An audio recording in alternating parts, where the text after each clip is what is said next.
মুসলিম বিশ্বের অবিসংবাদিত নেতা তুরস্কের প্রেসিডেন্ট রিসেপ তাইপ এরদোয়ান বিশ্বের যেখানেই মুসলিম উম্মার কেউ নির্যাতিত নিপীড়িত হয়েছেন তাদের হয়ে কথা বলেন তিনি। জাতিসংঘের সাধারণ অধিবেশনে যাওয়ার আগে আরও একবার মুসলিম উম্মার জন্য জোরালোভাবে আওয়াজ তুললেন এরদোয়ান। মধ্যপ্রাচ্যে দীর্ঘদিন ধরে ঝুলে থাকা একটি ইস্যু হচ্ছে স্বাধীন ফিলিস্তিন রাষ্ট্র। রাষ্ট্রের মালিক ফিলিস্তিনিরাই এখন রাষ্ট্রহীন।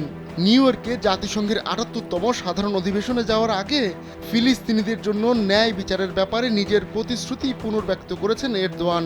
তিনি বিশ্ব মঞ্চে দাঁড়িয়ে ফিলিস্তিনিদের হয়ে কথা বলবেন বলেও জানিয়েছেন।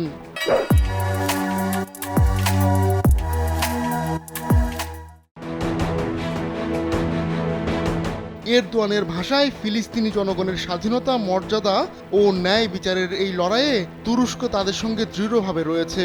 আন্তর্জাতিক সম্প্রদায়ের অগ্রাধিকার দিয়ে এই ইস্যু সমাধান করতে হবে, আর এই অঞ্চলে যেন ন্যায্য দীর্ঘস্থায়ী শান্তি আসে তাও নিশ্চিত করতে হবে।